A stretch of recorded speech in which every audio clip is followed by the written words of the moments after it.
नमस्कार दोस्तों, आप देख रहे हैं आपका यूट्यूब चैनल कल की ओर।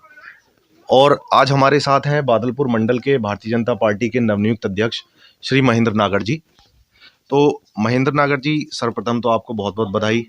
आपको धन्यवाद जी। ये जिम्मेदारी भारतीय जनता पार्टी की सरकार ने दी है।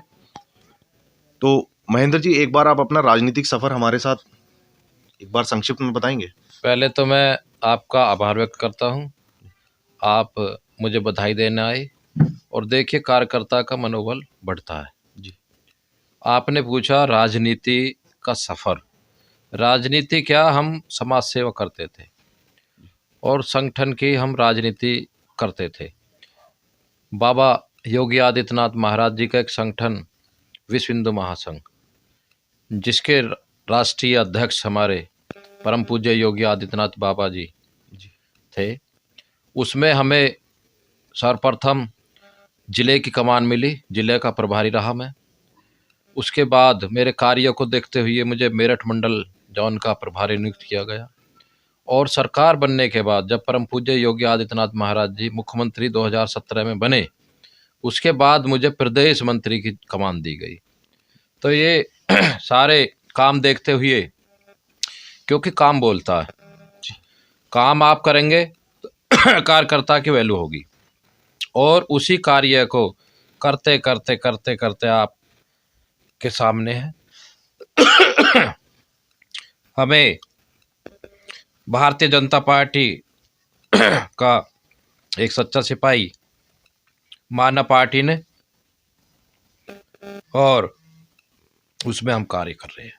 तो महेंद्र जी, जैसा कि 2019 में श्री राम मंदिर मुद्दे पर सुप्रीम कोर्ट का जो निर्णय आया था राम मंदिर के पक्ष में, तो उसके बाद हमारे देश में एक 100 करोड़ हिंदुओं की एक आस्था में अलग ही उत्साह है। तो उसको मद्देनजर रखते हुए गौतम बुद्ध नगर के भारतीय जनता पार्टी के जो कार्यकर्ता हैं, उनकी क्या तैयारी है? देखिए, जब माननीय उच्च न्यायालय जी का फैसला आया मंदिर का, तो पूरे देश में एक हर्षोल्लास का माहौल बना।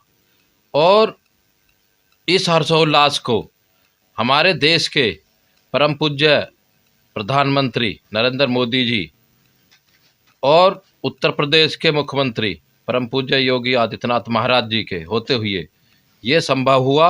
मंदिर समय से पहले बन रहा है, और अगर दूसरे की सरकार होती तो ये मंदिर संभव नहीं था।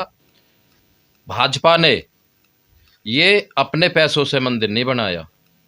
इस मंदिर में बनाने के लिए प्रत्येक जो भारतीय है, चाहे वो गरीब है, अमीर है, किसी भी जाति से है, उस सब का पैसा लगा। तो महेंद्र जी, अभी भारतीय जनता पार्टी और जो समस्त सनातनी है वो राम मंदिर के प्राण प्रतिष्ठा कार्यक्रम के लिए लगे हुए हैं, लेकिन वहीं पर हमारे देश का जो विपक्ष है वो इस मुद्दे को भारतीय जनता पार्टी का राजनीतिक कार्यक्रम बता के उसका बहिष्कार करना चाह रहे हैं। तो उसके बारे में आप क्या कहना चाहते हैं? देखिए, मैं ज़्यादा बात नहीं कहना चाहता, हमारे शीर्ष नेतृत्व ने कह चुका है। केवल मैंने अभी आपसे बोला, ये भाजपा का मंदिर नहीं है। इसमें जितने भी देश के हमारे 140 करोड़ जो पब्लिक है हमारे देश की, उस सब का पैसा लगा हुआ। पूरे देश से मिट्टी गई थी वहाँ। विपक्ष कह रहा है कि भाजपा ने अपना मंदिर बता रखा है, ऐसा नहीं है। हमने तो ये कहा है, भाजपा वालों ने ये कहा है विपक्ष से, आप भी जाइए वहाँ मंदिर में दर्शन कीजिए, पूजा में शामिल होइए, आरती उतारिए, हमने कभी नहीं रोका। और जो निमंत्रण जा रहे हैं वो सबको जा रहे हैं, विपक्ष को भी जा रहे हैं, पक्ष को भी जा रहे हैं।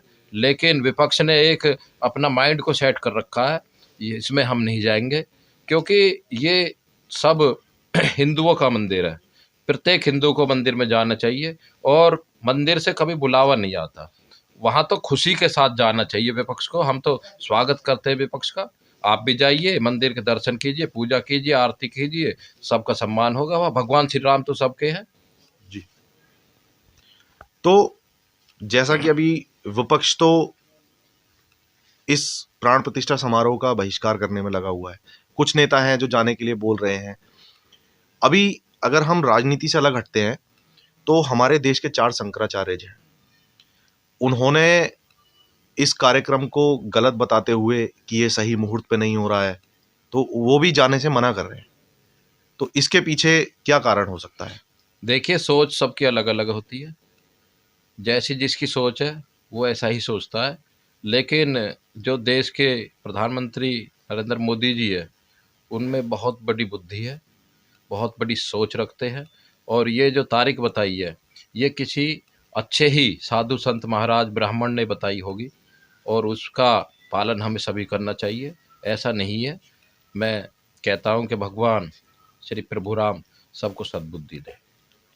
जी, तो चलिए, जैसा विपक्ष इस मुद्दे को भारतीय जनता पार्टी की राजनीति से जोड़ के देख रहा है, तो आपको क्या लगता है कि राम मंदिर का मुद्दा 2024 के चुनाव में भारतीय जनता पार्टी के लिए प्लस पॉइंट होगा?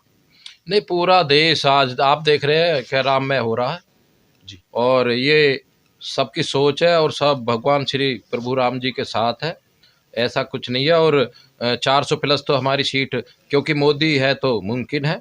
जी। और मोदी जी की गारंटी आप देख रहे हैं पूरे देश में चल रही है। पहले क्या था, कोई भी नेता या मंत्री पब्लिक के द्वार पे नहीं जाता था, पब्लिक मंत्री के द्वार जाती थी। आप देख रहे हैं मोदी जी की इतनी स्कीमें हैं, उनको सही तरीके से जो है पहचान करने के लिए अधिकारियों से आमने सामने बैठ के बात कर रहे हैं, हमारे नेता मंत्री जा रहे हैं, और वो पब्लिक का काम भी हो रहा है।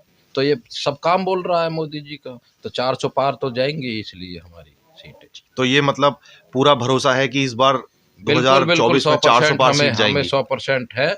और काम बोलता है, मैंने कहा काम बोलता है, काम के आधार पे हमें वोट मिलेंगे। चलिए, आपको एक बार बहुत बहुत बधाई। आप नवनियुक्त मंडल अध्यक्ष घोषित हुए हैं, और आपके जो आगे अग्रिम कार्यकाल है उसके लिए आपको बहुत बहुत शुभकामनाएं, बहुत बहुत बधाई। धन्यवाद जी, धन्यवाद। मैं आपका पुनः आभार व्यक्त करता हूँ। बहुत बहुत आभार जी। तो आप देख रहे हैं आपका चैनल कल की ओर, और हमारे साथ अभी जुड़े हुए थे मंडल अध्यक्ष भारतीय जनता पार्टी बादलपुर से श्री महेंद्र नागर जी, और राम मंदिर के मुद्दे को लेकर उन्होंने अपने विचार रखे हैं, उन्होंने अपनी राय रखी है। तो इसी के साथ हम आपसे विदा लेते हैं और मिलते हैं आपसे नई वीडियो में। धन्यवाद।